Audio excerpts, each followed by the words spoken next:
저희 부모님이 죽었어요. 저희는 북한을 벗어나고 싶어요. 살려주시라오. 비무장지대 DMZ에서 발견한 북한 3남매를 발견한 대한민국 여군대위. 그녀가 어린 북한 아이들을 탈북시켜주면서 펼쳐지는 충격적인 이야기입니다. 영상 시청 이전에 구독과 좋아요 부탁드리겠습니다. 저희에게 큰 도움이 됩니다. 동해의 축축한 해무가 뱀의 혀처럼 태백산맥에 거친 산줄기를 핥고 있었다.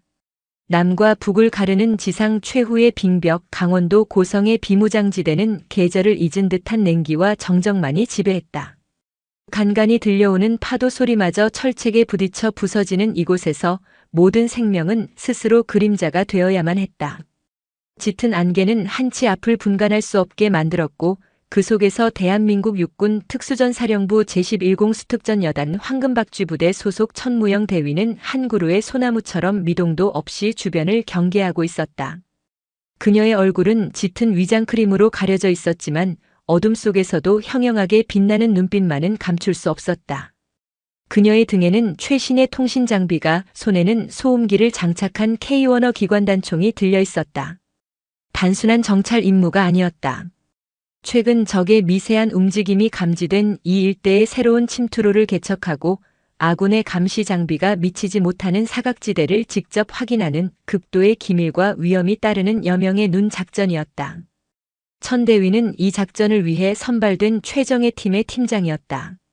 바람 한 점 없는 고요 속에서 그녀의 예민한 귀에 무언가 이질적인 소리가 걸려들었다. 나뭇잎이 바스라지는 소리도 짐승의 발걸음 소리도 아니었다. 아주 희미하게 마치 바람이 갈대 사이를 스치며 내는 듯한 흐느낌.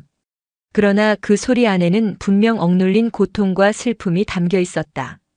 천대위의 온몸의 신경이 곤두섰다. 적의 기만술일 가능성이 농후했다. 어린아이 울음소리나 여자의 비명으로 유인하여 매복 공격을 가하는 것은 적의 낡고도 효과적인 전술이었다.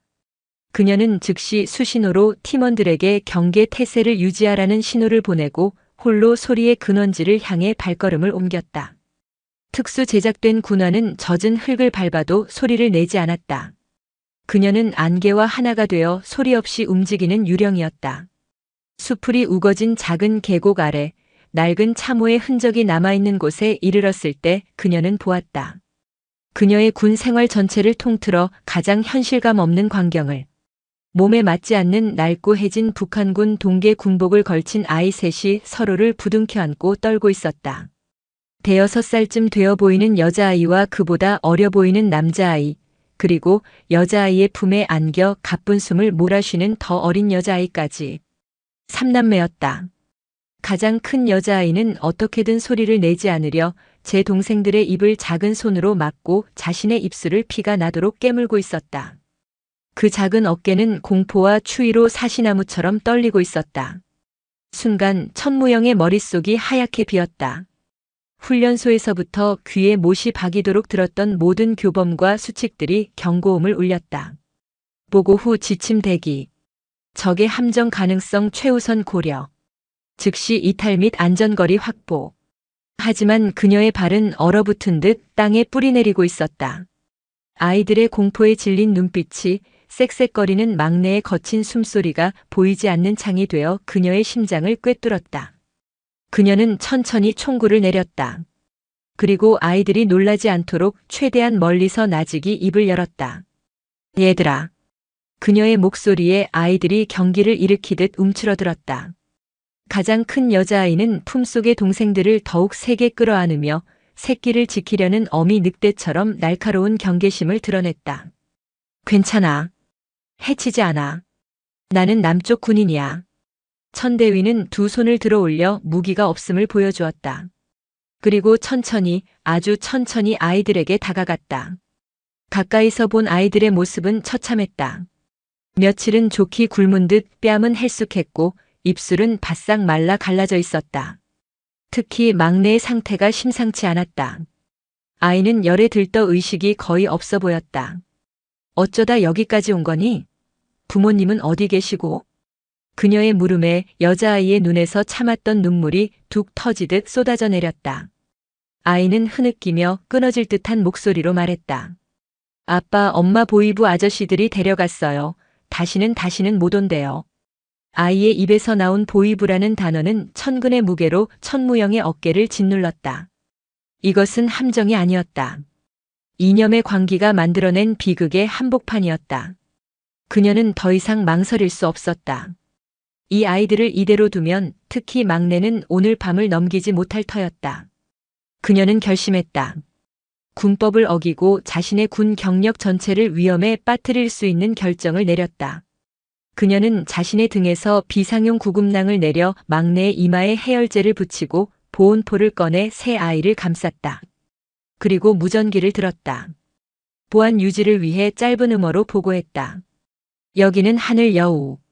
여기는 하늘 여우. 목표 지점에서 아기 셋의 발견. 한 마리는 상태 위중. 보호 조치 후 즉시 귀환하겠다. 모든 책임은 내가 진다. 이상. 수신기 너머 그녀의 직속상관인 대대장의 침묵이 흘렀다. 잠시 후 무겁게 가라앉은 목소리가 들려왔다. 하늘 여우 알겠다. 둥지는 열어두겠다. 신속하고 은밀하게. 천무영은 가장 위중한 막내를 자신의 가슴에 단단히 동여맸다. 그리고 나머지 두 아이의 작은 손을 굳게 잡았다. 내 발자국만 따라와. 절대로 다른 곳을 밟으면 안 돼. 알았지? 아이들은 말없이 고개를 끄덕였다. 안개 속을 뚫고 남쪽을 향하는 그 길은 천무영 대위가 걸어온 그 어떤 작전보다도 위험하고 무거운 길이었다. 그것은 단순히 철책을 넘는 것이 아니라 군인으로서의 자신과 한 인간으로서의 자신 사이의 경계를 넘는 돌이킬 수 없는 길이기도 했다. 새벽의 어둠을 뚫고 아이들을 이끄는 길은 가시밭길 그 자체였다. 천무영의 등에는 어린 진소리가 불덩이 같은 몸으로 매달려 있었고 양손에는 겁에 질린 서령이와 진혁이의 차가운 손이 잡혀 있었다. 그녀의 머릿속에는 지난 수년간 훈련하며 외웠던 이 일대의 지뢰 매설 지도가 펼쳐져 있었지만 한치의 실수도 용납되지 않는 살얼음판을 걷는 기분이었다. 아이들의 작은 발걸음에 맞춰 속도를 늦추고 야생동물의 울음소리 하나에도 심장이 철렁 내려앉았다. 가장 큰 문제는 서령이의 경계심이었다. 아이는 천대위의 손을 잡고 있으면서도 그녀의 모든 행동을 의심의 눈초리로 지켜봤다. 정말 남쪽으로 가는 거 맞아요? 그래. 가면 따뜻한 죽이랑 약이 있을 거야. 내 동생부터 살려야지. 남쪽에 가면 우리도 아빠 엄마처럼 가두고 때릴 거 아니에요? 아이의 목소리는 체념과 공포로 가득 차 있었다. 천대위는 걸음을 멈추고 아이와 눈을 맞췄다. 위장크림으로 얼룩진 얼굴이었지만 그 눈빛만은 따뜻하고 단호했다. 아니, 절대로 그런 일 없어. 내가 약속할게. 내 목숨을 걸고. 그녀의 진심이 전해졌는지 서령이는 더 이상 질문하지 않고 묵묵히 그녀의 뒤를 따랐다. 몇 시간에 걸친 사투 끝에 저 멀리 안개 너머로 남측 GOP 철책의 희미한 윤곽이 보이기 시작했다. 약속대로 철책의 작은 통문 하나가 열려 있었다. 그들을 맞이한 초소의 병사들은 유령이라도 본 듯한 표정으로 굳어버렸다. 피와 땀으로 범벅이 된 여군 대위가 북한 군복을 입은 아이 셋을 데리고 나타난 광경은 그들의 군 생활에서 단 한 번도 상상해 본 적 없는 일이었다. 상황은 즉시 상부로 보고되었고 부대는 발칵 뒤집혔다. 아이들은 도착하자마자 군 응급의료팀에 의해 격리 조치되었다. 특히 고열로 의식을 잃어가던 진소리는 긴급 후송 헬기에 실려 국군 수도병원으로 옮겨졌다. 서령이와 진혁이는 동생과 떨어지지 않으려 발버둥 쳤지만 어른들의 힘에 의해 제지당했다. 아이들은 울부짖으며 멀어지는 헬기를 바라보았다. 천무영 역시 아이들과 즉시 분리되었다. 그녀는 작전 성공의 영웅이 아니라 지휘 계통을 무시하고 독단적으로 행동한 문제 장교로 취급받았다. 그녀는 의무실이 아닌 차가운 취조실로 직행했다. 국군방첩사령부 소속 조사관들이 서울에서 내려와 그녀를 기다리고 있었다. 천무영 대위. 당신은 이번 작전에서 명백히 지휘 계통을 위반하고 보고 의무를 저버렸어. 적의 기만술일 가능성은 왜 무시했나? 현장에서의 판단이었습니다. 아이들의 상태, 특히 막내의 생명이 위급했습니다. 감상적인 판단으로 아군 전체를 위험에 빠뜨릴 뻔했다는 생각은 안 해봤나? 만약 아이들의 몸에 폭탄이 설치되어 있었다면? 만약 이 모든 것이 우리 군의 대응 태세를 떠보기 위한 고도의 심리전이었다면? 조사관의 날카로운 추궁은 쉴 틈 없이 이어졌다. 천무영은 담담하게 자신의 판단 근거를 설명했지만 그들은 들으려 하지 않았다. 그녀의 행동은 이미 규정 위반이라는 낙인이 찍혀 있었다.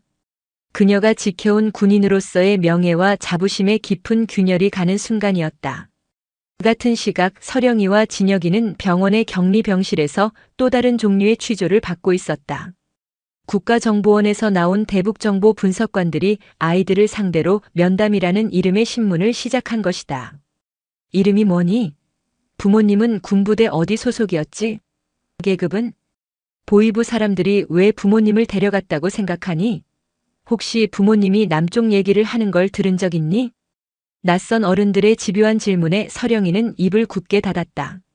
아이는 진혁이를 자신의 등 뒤로 숨긴 채 잔뜩 날을 세운 고양이처럼 으르렁거렸다. 아무것도 몰라요. 말 안 할 거예요. 아이의 완강한 저항에 분석관들은 더욱 교묘한 방법으로 아이를 압박했다. 하지만 아이는 필사적으로 버텨냈다.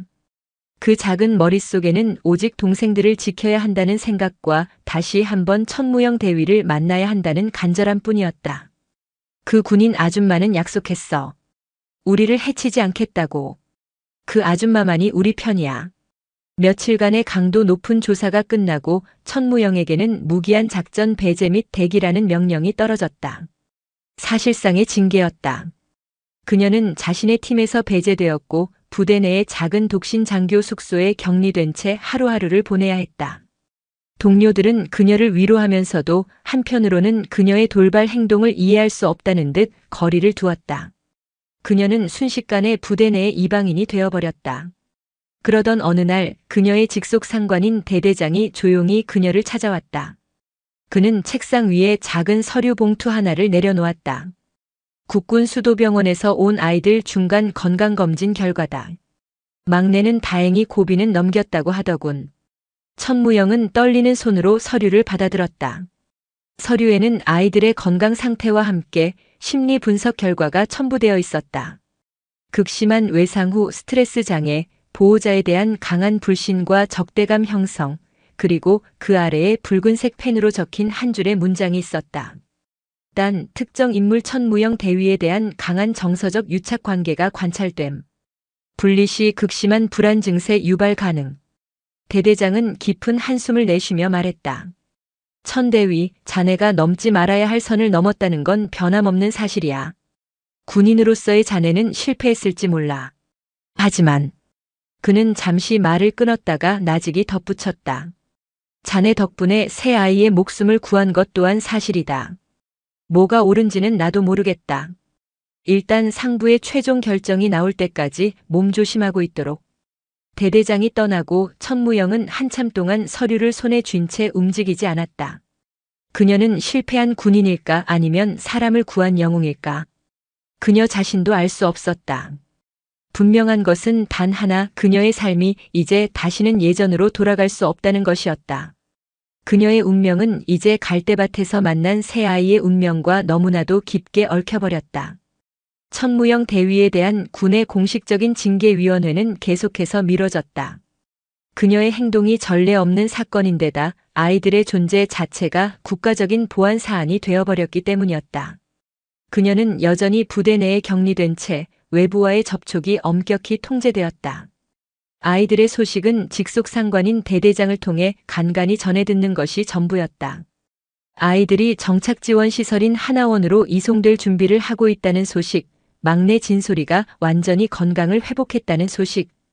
그 소식 하나하나에 그녀는 안도하면서도 한편으로는 아이들을 직접 볼 수 없다는 사실에 가슴이 미어지는 듯했다. 진짜 전쟁은 다른 곳에서 시작되고 있었다. 국가정보원의 대북 파트 소속인 황진우 팀장은 아이들을 단순한 탈북 아동으로 보지 않았다.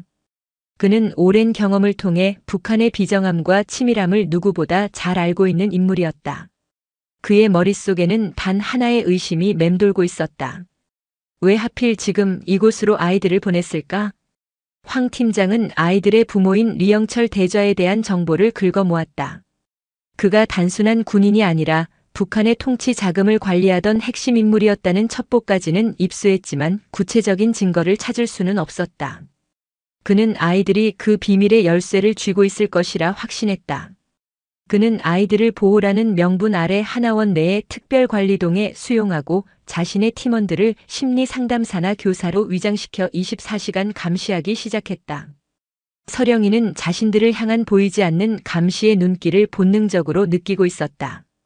친절하게 다가오는 어른들의 미소 뒤에 숨겨진 차가운 의도를 아이는 어렴풋이 짐작했다. 그들은 끊임없이 부모님에 대해 물었고 북에서의 생활에 대해 캐물었다. 서령이는 천무영 대위에게 그랬던 것처럼 입을 굳게 닫고 아무것도 모른다는 표정으로 일관했다. 우리 아빠 엄마는 그냥 평범한 군인이었어요. 맨날 술만 마시고 우리를 때렸어요. 그래서 도망친 거예요. 아이는 일부러 상처받고 버림받은 아이처럼 행동했다. 그것만이 동생들과 자신을 지킬 수 있는 유일한 방법이라고 생각했다. 황 팀장은 그런 아이의 조숙함과 치밀함에 혀를 내두르면서도 의심을 더욱 굳혔다. 평범한 6살짜리가 보일 수 있는 반응이 아니야. 저 아이는 무언가를 알고 있고 필사적으로 숨기고 있다. 시간이 흐를수록 천무영의 초조함은 극에 달했다. 그녀는 이대로 무력하게 앉아 아이들이 차가운 시스템의 부속품처럼 다뤄지는 것을 지켜볼 수만은 없었다. 그녀는 결국 결단을 내렸다. 자신의 모든 것을 걸고 정면으로 부딪혀보기로.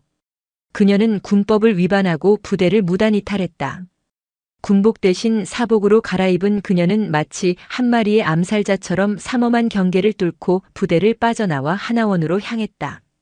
그녀의 이런 돌발 행동은 그녀를 동정하던 동료들마저 등 돌리게 만드는 최악의 선택이었지만 그녀에게는 다른 길이 보이지 않았다. 하나원의 철문은 굳게 닫혀 있었다. 당연히 면회는 거부당했다. 하지만 그녀는 포기하지 않았다. 그녀는 하나원 주변을 며칠 밤낮으로 맴돌며 내부로 잠입할 기회를 엿보았다. 특전사로서 익힌 모든 침투 기술을 동원하여 그녀는 마침내 한밤중에 높은 담을 넘어 하나원 내부로 잠입하는 데 성공했다. 그녀는 어둠을 틈타 아이들이 머무는 특별관리동으로 향했다. 복도 곳곳에 설치된 감시 카메라를 피하고 순찰을 도는 직원들의 눈을 피해 아이들의 방문 앞에 섰을 때 그녀의 심장은 터질 듯이 뛰고 있었다. 그녀가 방문을 열었을 때 아이들은 침대에 웅크리고 앉아 있었다.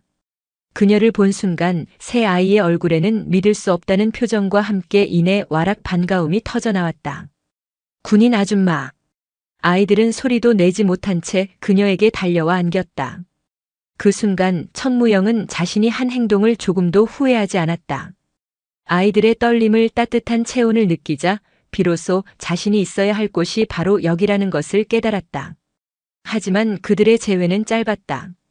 그녀의 잠입은 이미 경보 시스템에 감지되었고 곧이어 복도 저편에서 여러 개의 손전등 불빛과 함께 다급한 발소리가 들려왔다. 황진우 팀장이 이끄는 국정원 요원들이었다. 천무영 대위. 당장 아이들에게서 떨어져. 미쳤어? 요원들이 총을 겨누며 그녀를 포위했다. 아이들은 겁에 질려 그녀의 등 뒤로 숨었다. 천무영은 아이들을 감싸 안은 채 조금도 물러서지 않고 황 팀장과 맞섰다. 이 아이들은 정보 자산이 아닙니다. 보호받아야 할 아이들이라고요. 이렇게 감시하고 압박해서 대체 뭘 얻으려는 겁니까? 당신 같은 감상주의자들이 국가 안보를 얼마나 위협하는지 알아? 이 아이들 뒤에 뭐가 있는지 당신이 상상이나 할 수 있을 것 같아. 당장 군사경찰에 넘기기 전에 순순히 투항해. 두 사람 사이에 팽팽한 대치가 이어지는 순간 아무 말 없던 서령이가 앞으로 나섰다. 아이는 황 팀장을 똑바로 쳐다보며 떨리지만 단호한 목소리로 말했다. 우리 아빠가 마지막으로 말했어요. 아무도 믿지 말라고. 하지만 저 아줌마는 믿어도 된다고 했어요. 저 아줌마만이 우리를 지켜줄 거라고. 아이의 말에 황진우의 눈이 흔들렸다. 그 순간 그는 깨달았다.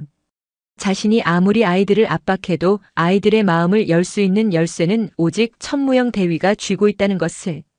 그녀와 아이들 사이에는 이미 그 어떤 논리나 시스템으로도 끊어낼 수 없는 깊은 신뢰와 유대가 형성되어 있었다. 그날 밤 천무영은 군사경찰에 체포되어 군 교도소에 수감되었다. 그녀의 군 생활은 이제 완전히 끝장난 것처럼 보였다. 하지만 아이러니하게도 그녀의 가장 무모했던 행동은 보이지 않는 전쟁의 판도를 바꾸는 결정적인 계기가 되었다. 황진우는 천무영을 이용해 아이들의 입을 열게 만드는 새로운 계획을 세우기 시작했고, 천무영은 차가운 감옥 안에서 이제 군인이 아닌 한 인간으로서 아이들을 지키기 위한 진짜 싸움을 준비하기 시작했다. 보이지 않는 전쟁의 서막이 비로소 오른 것이다. 경기도 이천의 한적한 산기슭에 자리한 국군교도소. 천무영 대위에게 허락된 세상은 차가운 시멘트 벽으로 둘러싸인 3평 남짓한 독방이 전부였다. 창살 너머로 보이는 하늘은 늘 네모반듯하게 잘려 있었고, 그녀가 입은 수의의 낯선 감촉은 매일 아침 군인으로서의 정체성이 조각나는 듯한 고통을 상기시켰다. 한때 대한민국 최정예 특전사로서 수많은 작전을 성공으로 이끌었던 그녀는 이제 군무 이탈, 명령 불복종, 군사시설 무단 침입이라는 죄목을 단 죄수번호 207일 뿐이었다. 시간은 더디게 흘렀다. 그녀는 훈련으로 단련된 강인한 정신력으로 버텨내려 애썼다. 매일 정해진 시간에 일어나고 좁은 방 안에서 할 수 있는 최대한의 운동으로 몸이 녹쓰는 것을 막았다. 하지만 밤이 되면 어김없이 무력감이 파도처럼 밀려왔다. 눈을 감으면 안개 속에서 떨고 있던 새 아이의 얼굴이 떠올랐다. 지금쯤 아이들은 어떻게 지낼까? 낯선 어른들 틈에서 또다시 겁에 질려 울고 있지는 않을까? 자신을 믿어도 된다던 아버지의 유언을 떠올리며 아이들은 자신을 얼마나 원망하고 있을까? 아이들을 지키기 위한 선택이 결국 아이들과 자신을 더 깊은 수렁으로 밀어넣었다는 죄책감이 그녀의 영혼을 갉아먹었다. 그렇게 한 달이 지났을 무렵 면회실에 뜻밖의 인물이 찾아왔다. 국가정보원 대북파트의 황진우 팀장이었다. 그는 차가운 철창을 사이에 두고 그녀의 맞은편에 앉아 감정 없는 눈으로 그녀를 훑어보았다. 꼴이 말이 아니군, 천대위. 특전사의 하늘 여우가 아니라 그냥 교도소의 생쥐꼴이야. 용건이 뭡니까? 천무영은 흔들림 없는 목소리로 되물었다.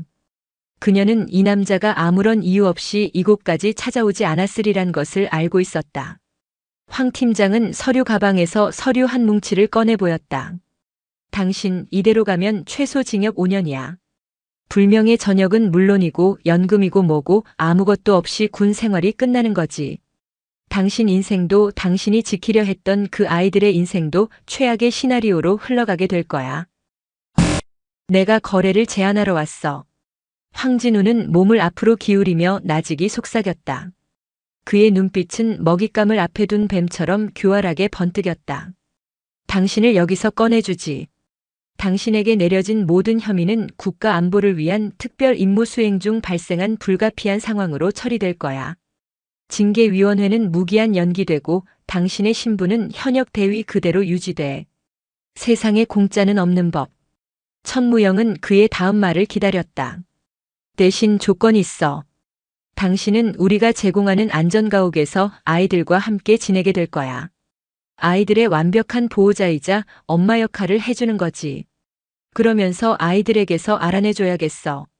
아이들의 아버지 리영철이 남긴 유산이 뭔지.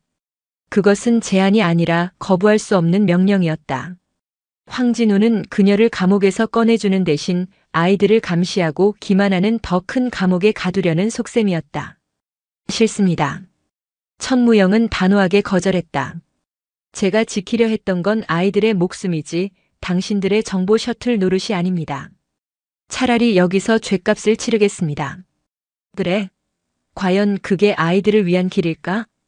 황진우는 차갑게 웃으며 다음 카드를 꺼내들었다.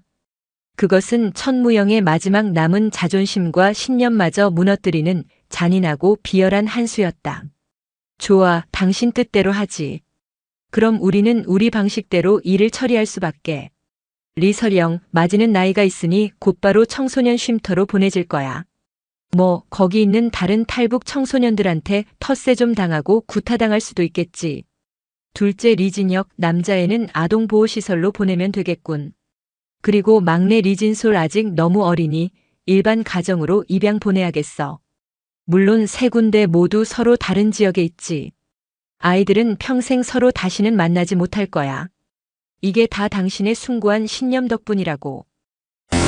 순간 천무영의 눈앞이 캄캄해졌다. 이 남자는 악마였다. 아이들의 유대를, 그 연약한 생명줄을 담보로 그녀를 협박하고 있었다. 삼남매가 뿔뿔이 흩어지는 것. 그것은 아이들에게 육체적인 죽음보다 더 끔찍한 형벌이 될 터였다. 그녀는 주먹을 쥔 손이 하얗게 질리도록 떨리는 것을 느꼈다. 선택의 여지가 없었다. 알겠습니다. 마침내 그녀의 입에서 패배를 인정하는 목소리가 흘러나왔다. 당신이 원하는 대로 하죠. 황진우의 입가에 만족스러운 미소가 번졌다.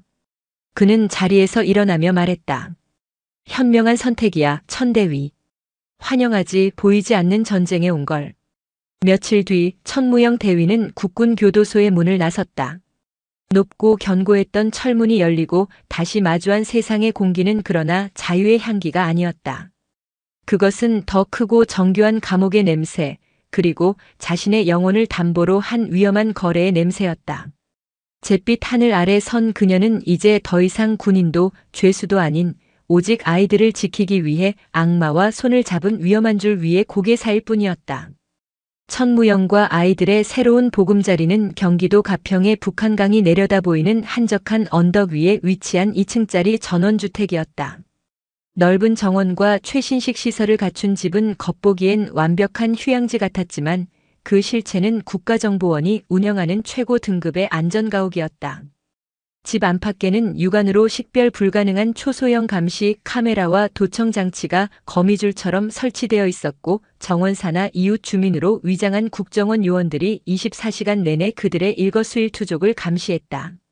천무영이 집에 도착한 다음 날 아이들이 도착했다. 한 달 만에 다시 만난 아이들은 그 사이 부쩍 마르고 겁에 질려 있었다. 군인 아줌마. 진소리가 가장 먼저 그녀의 품에 와락 안겨 울음을 터뜨렸다. 진혁이는 말없이 그녀의 옷자락을 꾹 붙잡았고 서령이는 애써 눈물을 참으며 그녀를 올려다보았다. 그 눈빛에는 반가움과 함께 정말 괜찮은 거냐는 깊은 불안감이 서려 있었다. 이제 괜찮아. 다 괜찮아. 이제 우리 여기서 함께 사는 거야. 천무영은 새 아이를 한꺼번에 끌어안았다. 아이들의 체온을 느끼자 비로소 자신이 살아있음을 실감할 수 있었다. 하지만 그녀의 마음 한구석은 무겁게 가라앉아 있었다. 이 모든 것은 황진우가 연출한 연극에 불과했다. 그녀는 이 연극의 주연 배우이자 동시에 아이들을 속여야 하는 기만자였다. 황진우는 그녀에게 임무를 하달했다. 아이들에게 완벽한 안정감을 줘야 해. 맛있는 음식을 해먹이고 함께 놀아주고 잠들기 전에는 책을 읽어줘. 평범하고 행복한 가정을 연기하는 거야. 아이들이 당신을 완전히 믿고 마음을 여는 순간 그때 자연스럽게 물어봐. 아버지가 마지막에 남긴 말, 이상한 물건을 주지는 않았는지 그 어떤 사소한 것이라도 좋아. 그날부터 천무영의 이중 생활이 시작되었다. 그녀는 아침 일찍 일어나 아이들을 위해 정성껏 식사를 준비했다. 북에서는 구경도 못 해봤을 달콤한 과일과 부드러운 빵에 아이들은 신기해하며 허겁지겁 음식을 먹었다. 낮에는 아이들과 함께 정원에서 공놀이를 하거나 그림을 그렸다. 군사훈련과 작전에만 익숙했던 그녀의 손은 물감과 크레파스로 엉망이 되었지만 아이들의 얼굴에 조금씩 웃음꽃이 피는 것을 보며 작은 위안을 얻었다. 밤이 되면 그녀는 침대에 나란히 누운 아이들에게 동화책을 읽어주었다. 따뜻한 나라의 공주님과 용감한 왕자님 이야기에 아이들은 눈을 반짝였다. 하지만 천무영은 알고 있었다. 이 모든 행복한 순간들이 벽 속에 숨겨진 차가운 렌즈를 통해 실시간으로 감시되고 있다는 것을. 그녀는 황진우의 지시를 따르는 척하며 교묘하게 핵심을 피해가는 대화를 시도했다. 서령아, 아빠는 어떤 분이셨어? 무서운 분이셨니? 아니면 다정한 분이셨니? 진혁이는 아빠랑 뭐하고 놀 때가 제일 좋았어? 아이들은 경계심 없이 자신들의 기억을 조금씩 털어놓았다. 아버지가 몰래 남쪽에 초코과자를 구해다 주었던 이야기, 잠들기 전에 늘 이상한 노래를 자장가처럼 불러주셨다는 이야기.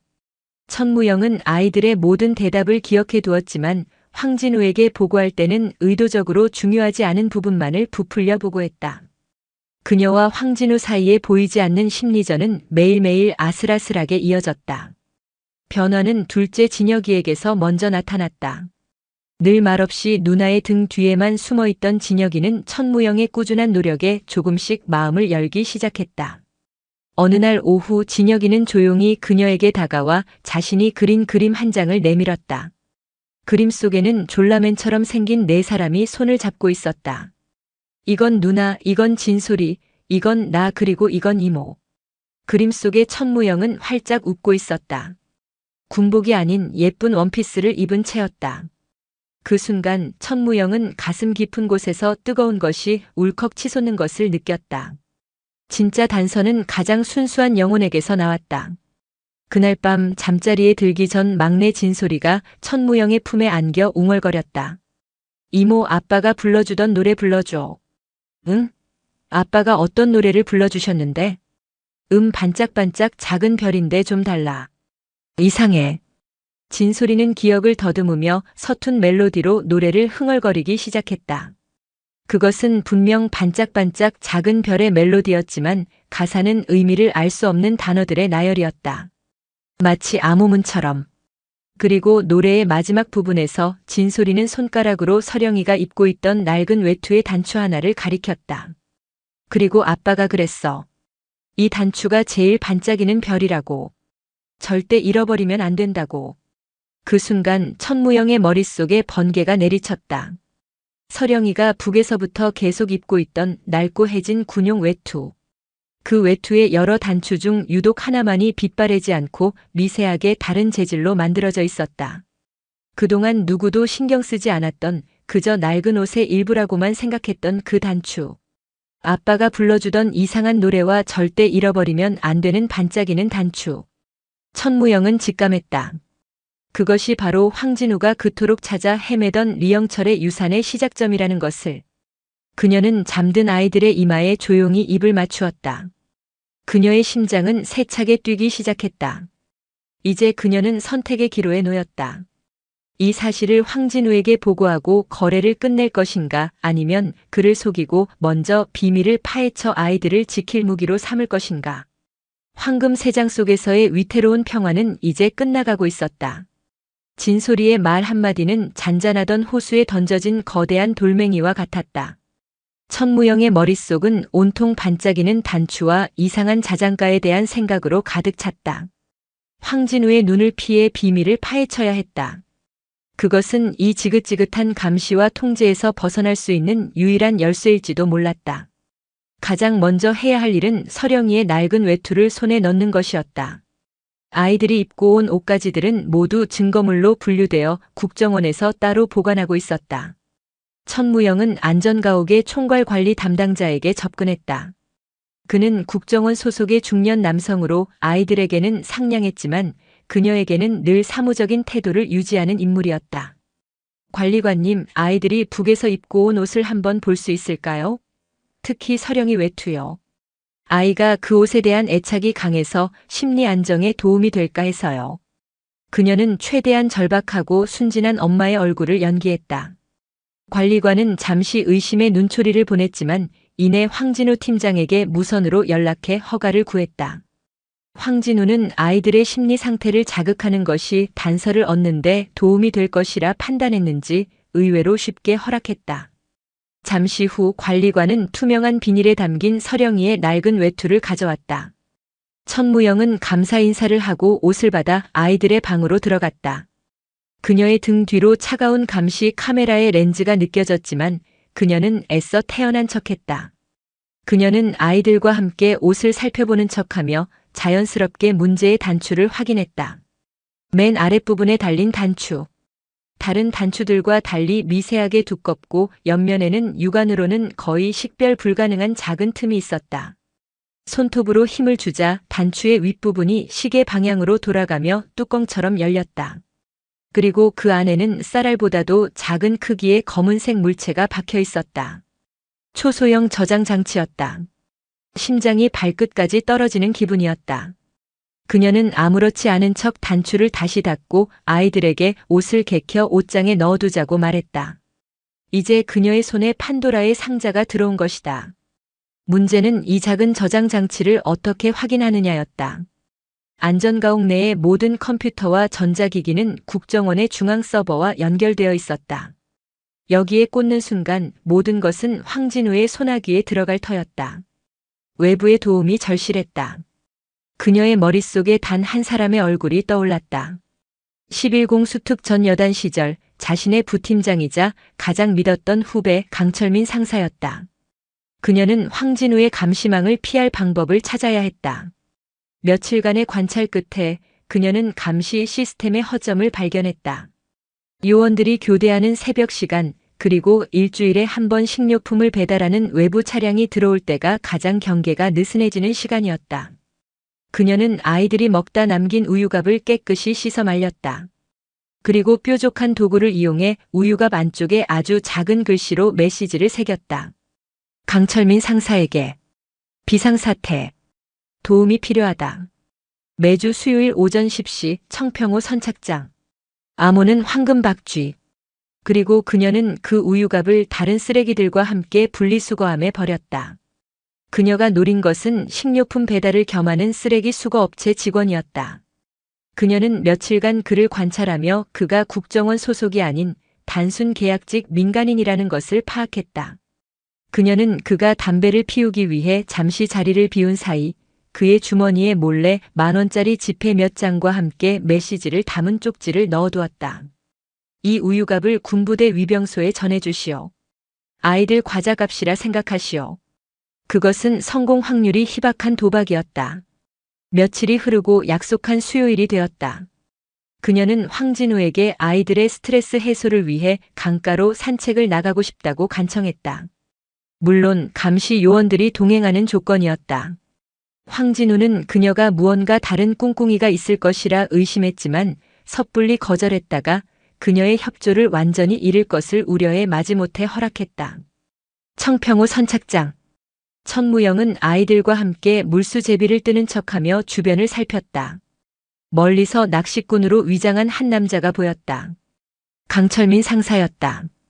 그녀는 요원들의 시선을 피해 진혁이에게 공을 멀리 던져달라고 부탁했다. 공이 강 상사 근처로 굴러가자 강 상사는 공을 주워주는 척하며 진혁이의 주머니에 작은 물건을 몰래 넣어주었다. 그리고 아무 일 없었다는 듯 다시 낚싯대를 들이웠다. 그날 밤 천무영은 진혁이의 주머니에서 손톱만 한 크기의 장비를 꺼내 들었다. 외부 네트워크와 완벽히 차단된 군용 보안 USB 리더기였다. 아이들이 모두 잠든 깊은 밤.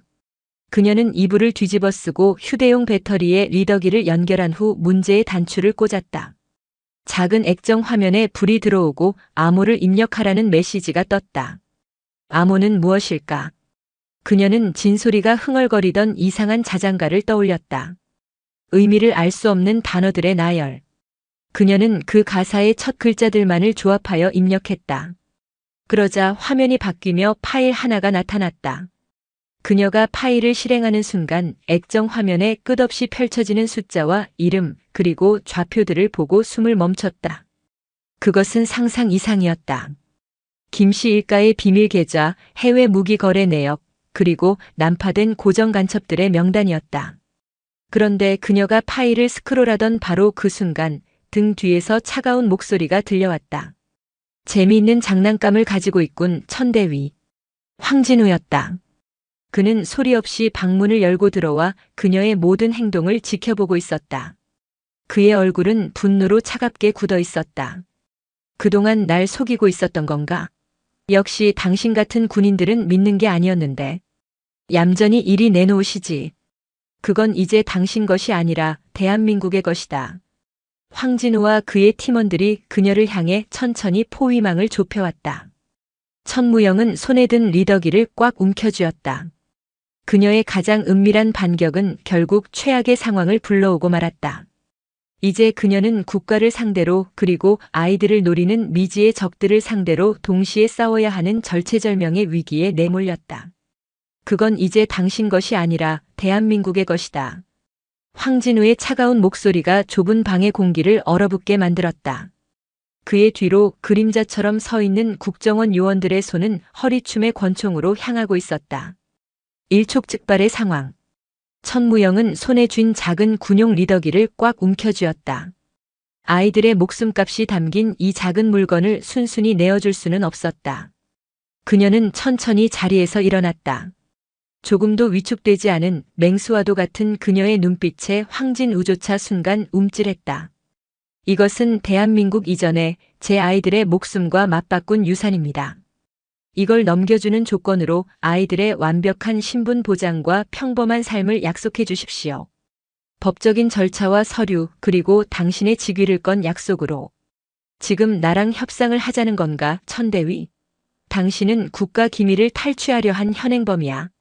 협상이 아니라 통보입니다. 이 정보가 없으면 당신들은 아무것도 증명할 수 없지 않습니까? 두 사람 사이에 팽팽한 기싸움이 벌어지던 바로 그 순간이었다. 위잉 하는 날카로운 경보음이 집 전체를 뒤흔들었다. 벽면의 감시 모니터들이 일제히 붉은색으로 전멸하기 시작했다. 외부 침입이었다. 팀장님, 저택 외곽의 3중 보안 펜스가 모두 뚫렸습니다. 적식별. 최소 10명 이상. 한 요원의 다급한 외침과 동시에 펑 하는 굉음과 함께 거실의 방탄 유리가 박살나며 검은 연기가 쏟아져 들어왔다. 최루탄이었다. 이어 창문 밖에서 소음기가 달린 총성들이 푹, 푹, 푹 하는 불길한 소리를 내며 들려왔다. 정원사로 위장해 있던 외부 경계 요원들이 순식간에 제압당한 것이다. 젠장. 놈들이다. 어떻게 이곳을. 황진우는 당황한 기색을 감추지 못했다. 국정원의 최고 등급 안전가옥이 이렇게 순식간에 뚫릴 것이라고는 상상조차 하지 못했다. 요원들이 허둥지둥 방어 태세를 갖추는 사이 천무영은 이미 움직이고 있었다. 그녀의 몸은 전쟁을 기억하고 있었다. 그녀는 본능적으로 아이들이 자고 있는 방으로 달려가 문을 잠그고 침대와 옷장으로 바리케이드를 쳤다. 서령아, 진혁아, 무슨 일이 있어도 절대 문 열면 안 돼. 알았지? 그리고 그녀는 다시 거실로 나왔다. 이미 거실은 한순간에 전쟁터로 변해 있었다. 검은 전술복을 입은 괴한들이 깨진 창문을 통해 쏟아져 들어오고 있었다. 그들의 움직임은 국정원 요원들과는 차원이 달랐다. 그들은 북한 정찰총국 직속의 특수공작원들이었다. 국정원 요원들은 필사적으로 저항했지만 실전 경험이 부족한 그들은 상대가 되지 않았다. 천무영은 쓰러진 요원의 권총을 집어들고 소파를 엄폐물 삼아 정확한 조준 사격을 시작했다. 탕, 탕. 그녀의 총구에서 발사된 총알은 한치의 오차도 없이 적들의 급소를 파고들었다. 왼쪽, 2명 진입. 엄폐해. 수류탄이다. 그녀는 싸우면서 동시에 명령을 내렸다. 오합지졸이었던 국정원 요원들은 그녀의 지휘 아래 조금씩 안정을 되찾고 효과적인 방어선을 구축하기 시작했다. 황진우는 이 모든 광경을 경악에 찬 눈으로 지켜보았다. 서류와 정보 속에서 싸우던 자신이 아니라 진짜 전쟁터에서 단련된 군인 천무영 대위가 이 공간의 실질적인 지휘관이 되어 있었다. 황 팀장님, 적들이 아이들 방 쪽으로 가려고 합니다. 괴한들의 목표는 처음부터 명확했다. 정보의 원천인 아이들. 천무영은 이를 갈았다. 그녀는 황진우를 향해 소리쳤다. 여기서 싸우는 건 미친 짓이야. 지하 통로가 있나? 있다. 서재 쪽 비밀 통로가 비상 탈출구다. 내가 어무할 테니 아이들을 데리고 먼저 탈출해. 어서. 천무영은 주저없이 적들이 쏟아져 들어오는 방향으로 몸을 날렸다. 그것은 자살 행위에 가까웠다. 하지만 그녀의 희생적인 돌격 덕분에 황진우와 남은 요원들은 간신히 시간을 벌 수 있었다. 황진우는 잠긴 아이들의 방문을 부수고 들어가 겁에 질려 떨고 있는 삼남매를 이끌고 서재로 향했다. 아이들은 울면서 천무영의 이름을 불렀다. 치열한 총격전 속에서 천무영의 어깨에 총알이 스쳐 지나갔다. 끔찍한 고통이 전신을 꿰뚫었지만 그녀는 비명 한 번 지르지 않고 끝까지 방아쇠를 당겼다. 마침내 황진우와 아이들이 비밀 통로로 사라지는 것을 확인한 순간 그녀는 마지막 남은 탄창을 비우며 거대한 책장 뒤로 몸을 숨겼다. 얼마 후 국정원의 지원 병력이 도착하고 나서야 총성은 멎었다. 안전가옥은 처참하게 파괴되었고 양측 모두 엄청난 사상자를 냈다. 천무영은 과다출혈로 정신을 잃기 직전 현장에 도착한 구급대원에게 발견되었다. 그녀가 병실에서 눈을 떴을 때는 사흘이 지난 뒤였다. 어깨에는 붕대가 감겨 있었고 황진우가 창가에 서서 그녀를 내려다보고 있었다. 그의 표정에는 이전의 냉소와 불신 대신 복잡하고 미묘한 감정이 서려 있었다. 아이들은? 무사하다. 당신 덕분에. 황진우는 잠시 침묵하다가 어렵게 입을 열었다. 미안하다. 내가 당신을 오해했다. 그것은 그의 자존심을 건 진심 어린 사과였다. 놈들은 우리가 상상했던 것보다 훨씬 더 필사적이야. 그리고 정보망도 뛰어나. 국정원 내부에도 놈들의 끈앞풀이 있을 가능성이 높아. 이제 아무도 믿을 수 없는 상황이 됐다. 그는 천무영의 침대맡에 작은 위성 전화기 하나를 내려놓았다. 이건 외부에서 절대 도청할 수 없는 군용 비상 통신망이다. 당신이 믿는 사람이 있다면 그 사람에게 연락해. 이제 이 싸움은 국정원만으로는 감당할 수 없어. 당신의 방식이 필요하게 됐다. 황진우의 말은 사실상의 백지위임이었다. 그는 이 보이지 않는 전쟁의 지휘권을 천무영에게 넘긴 것이다. 두 사람은 더 이상 감시자와 감시 대상이 아니었다. 국가의 명운과 아이들의 목숨이라는 공동의 목표 아래 피로 맺어진 기묘한 동맹 관계가 시작된 것이다. 천무영은 창밖을 바라보았다. 길고 길었던 수세의 시간이 끝나고 이제 반격을 시작할 시간이었다. 병원에서 퇴원한 천무영은 국정원의 감시망을 완전히 벗어났다. 황진우는 그녀에게 새로운 신분과 최소한의 지원만을 약속한 채 공식적으로는 그녀를 작전 중 실종으로 처리했다. 이제 그녀는 국가 시스템 밖에서 움직이는 유령이 되어야 했다. 그녀와 아이들 그리고 부상에서 회복 중인 황진우는 강원도 인제의 깊은 산골, 지도에도 나오지 않는 낡은 산장으로 몸을 숨겼다. 그곳은 과거 11공 수특전 여단의 동계 훈련을 위해 비밀리에 사용되던 예비 수경지였다. 그녀는 황진우에게 받은 위성 전화기로 단 한 사람에게 연락했다. 황금박쥐 응답하라. 여기는 하늘 여우. 얼마 지나지 않아 약속된 암호 응답이 돌아왔다.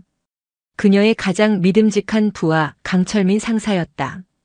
며칠 뒤 강 상사는 부대의 눈을 피해 몇몇 충성스러운 옛 부하들과 함께 산장으로 합류했다. 그들은 상관의 명예를 되찾고 이 부당한 전쟁을 끝내기 위해 기꺼이 자신들의 군 생활을 건 위험한 도박에 동참했다. 이제 작은 산장은 보이지 않는 전쟁을 수행하기 위한 비밀 작전 기지가 되었다. 낮에는 천무영과 황진우 그리고 특전사 팀원들이 머리를 맞대고 리영철의 유산을 분석했고 아이들은 강 상사의 보살핌 아래 산장 주변을 뛰어놀며 잠시나마 평화를 즐겼다.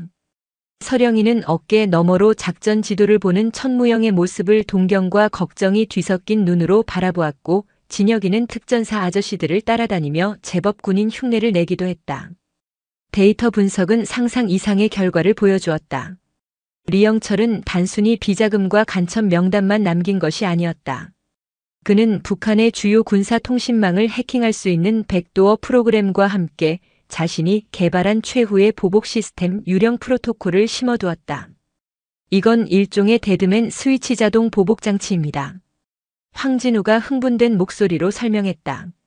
리영철은 자신이 제거될 것을 대비해 북한 내 특정 인물들이 정해진 시간마다 암호를 입력하지 않으면 이 저장 장치에 담긴 모든 정보가 전 세계 주요 정보기관 미국, 중국, 러시아 등의 서버로 자동 전송되도록 설정해 두었습니다.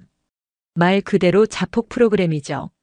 놈들이 그토록 필사적으로 아이들을 찾으려 했던 이유는 단순히 정보 유출을 막는 것을 넘어 자신들의 목숨이 걸려있기 때문이었습니다. 이제 모든 퍼즐이 맞춰졌다. 하지만 동시에 더 큰 문제가 발생했다. 프로토콜의 다음 암호 입력 시한이 불과 열흘 앞으로 다가와 있었다. 만약 그 전에 이 사태를 해결하지 못하면 정보는 전 세계로 퍼져나가 걷잡을 수 없는 외교적 파장을 일으키고 한반도는 다시 한번 전쟁의 위기에 휩싸일 수도 있었다. 우리가 먼저 움직여야 합니다. 천무영이 결론을 내렸다. 숨어있는 놈들을 밖으로 끌어내야 합니다. 놈들이 가장 두려워하는 것을 이용하는 겁니다. 그들의 작전은 대담하고 위험했다. 유령 프로토콜의 일부, 즉 남한 내에 암약하는 고정간첩 명단의 일부를 의도적으로 북한의 내부 통신망에 흘려보내는 것이었다. 우리는 너희의 모든 것을 알고 있다. 항복하지 않으면 모든 것을 공개하겠다는 일종의 협박이었다. 이것은 숨어있는 적의 수뇌부를 극도의 혼란과 공포에 빠뜨려 이성적인 판단을 흐리게 하고 섣부른 행동을 유발하기 위한 고도의 심리전이었다. 작전은 즉시 실행되었다.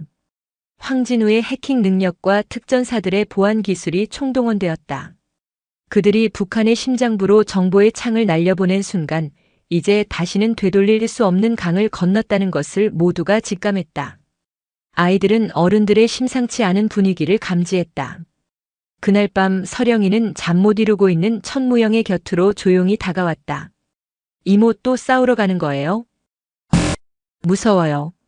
이모가 아빠 엄마처럼 될까봐 무서워요. 천무영은 서령이를 끌어안았다. 아이의 작은 몸이 가늘게 떨리고 있었다. 서령아 잘 들어. 이 싸움은 너희를 지키기 위한 싸움이야. 그리고 너희 아빠가 시작하신 싸움을 이모가 대신 끝내주기 위한 것이기도 해. 아빠는 아주 용감한 분이셨어.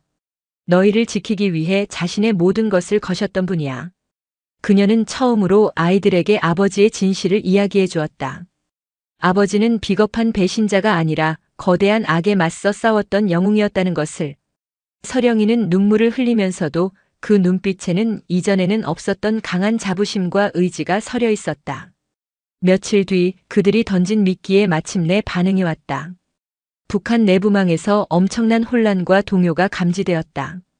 그리고 마침내 적의 수뇌부가 마지막 발악을 준비하는 움직임이 포착되었다. 그들은 남한 내의 모든 잔존 세력을 총동원하여 아이들을 납치하고 정보를 회수하기 위한 총공세를 준비하고 있었다. 그들의 목표 지점은 아이러니하게도 이 모든 이야기가 시작되었던 곳, 강원도 고성의 비무장지대 인근이었다. 놈들은 그곳에서 아이들과 정보를 맞교환하자는 거짓 제안을 통해 마지막 함정을 파고 있었다. 천무영과 팀원들은 서로의 얼굴을 마주 보았다. 이제 마지막 결전의 시간이 다가오고 있었다. 그녀는 아이들의 미래를 걸고 그리고 자신을 믿어준 부하들의 목숨을 걸고 지옥과도 같았던 그곳으로 다시 돌아가야만 했다. 마지막 결전의 장소는 고성 통일전망대 인근에 폐쇄된 군 초소였다. 그곳은 남과 북이 가장 첨예하게 대치하는 곳이자 천무영이 아이들을 처음 발견했던 운명의 장소와도 멀지 않은 곳이었다.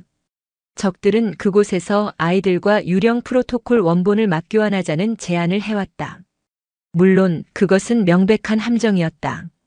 그들은 교환 장소에 나타난 모두를 제거하고 아이들을 납치할 계획이었다.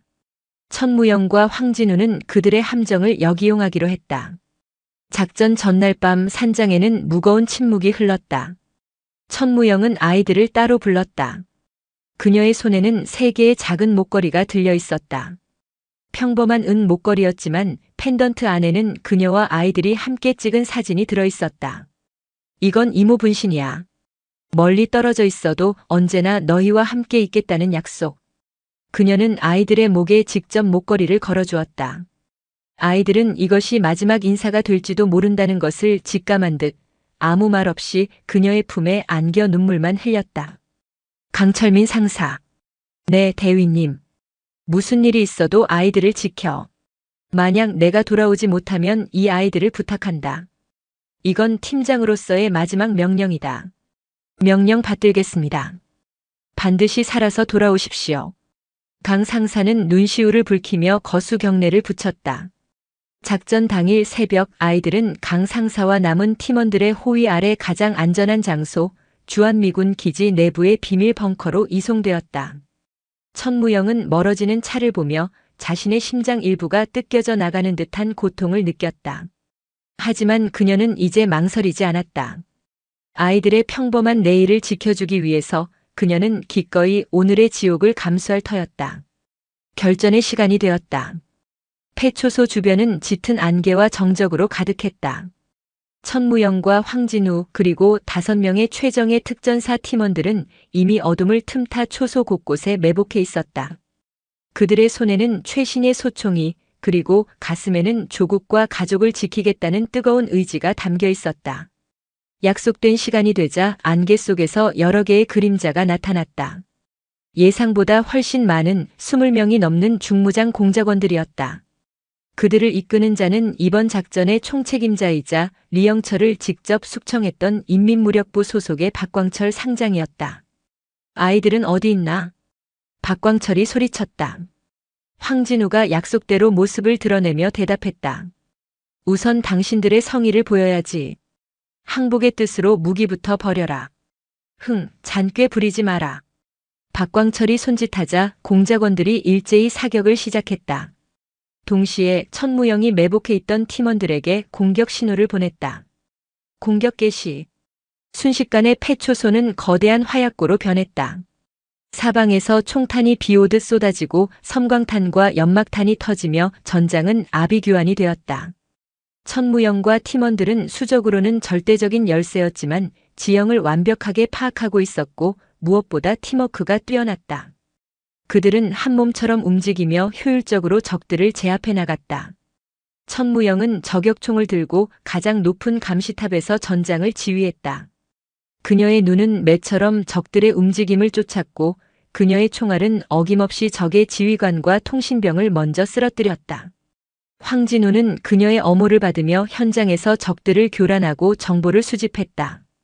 어제의 적이었던 두 사람은 이제 생사를 함께하는 완벽한 파트너가 되어 있었다.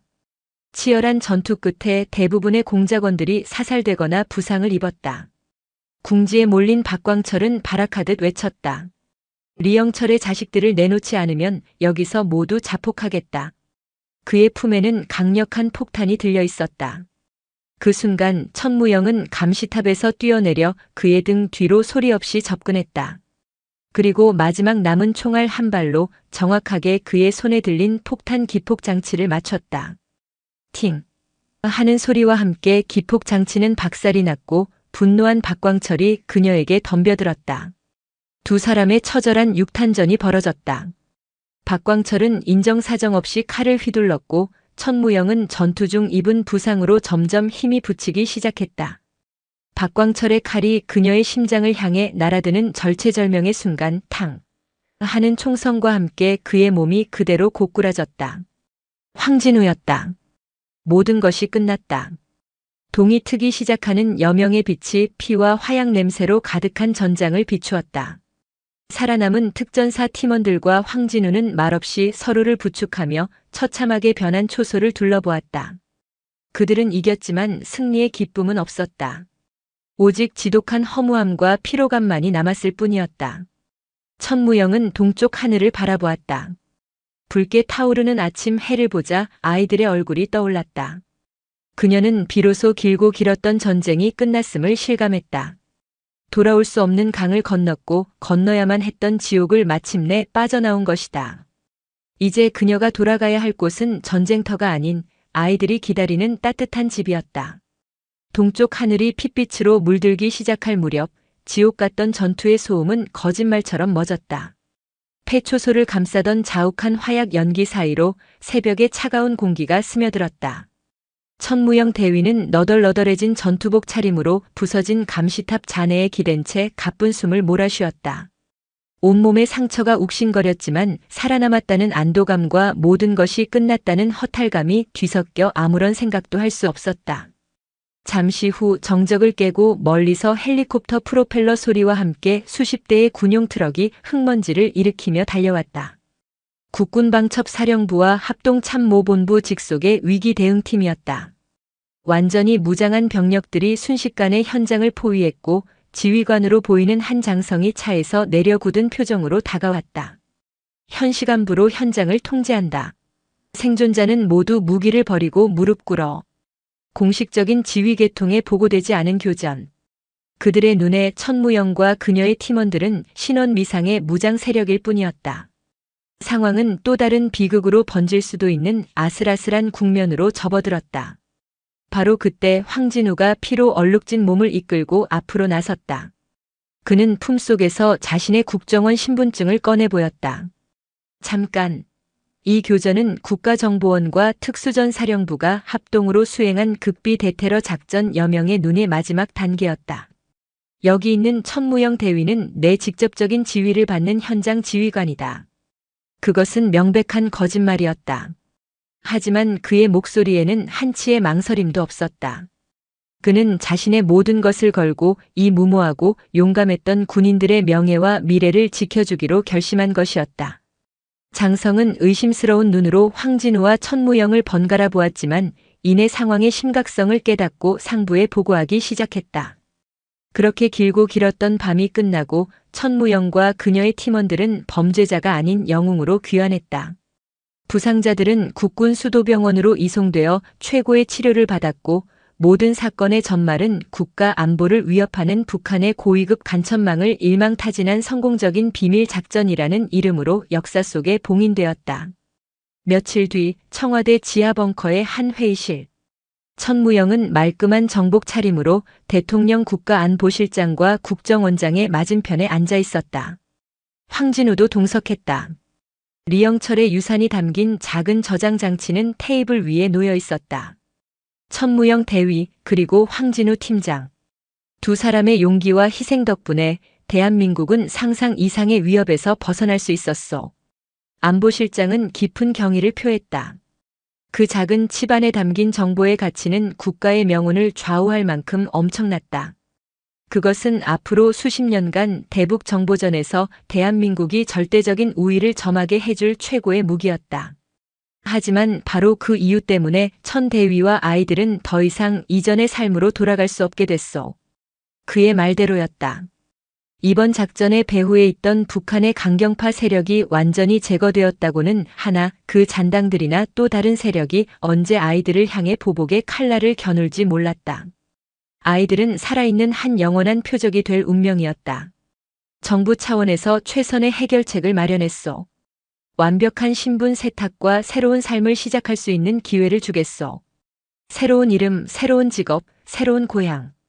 과거의 모든 기록을 지우고 평범한 대한민국 국민으로 살아갈 수 있도록 국가가 끝까지 책임지겠어. 그것은 그녀와 아이들을 위한 최선의 배려였다. 천무영은 조용히 고개를 끄덕였다. 그리고 자신의 군인 수첩을 꺼내 테이블 위에 올려놓았다. 감사합니다. 하지만 저는 오늘부로 군을 떠나겠습니다. 천대위, 이번 작전의 공을 인정받으면 자네는 저의 마지막 임무는 끝났습니다. 이제 제게는 지켜야 할 군번 없는 부하들이 생겼습니다. 한 명의 군인으로서가 아닌 한 명의 엄마로서 그 아이들을 지키고 싶습니다. 그녀의 목소리는 담담했지만 그 안에는 그 어떤 결심보다도 단단한 의지가 담겨 있었다.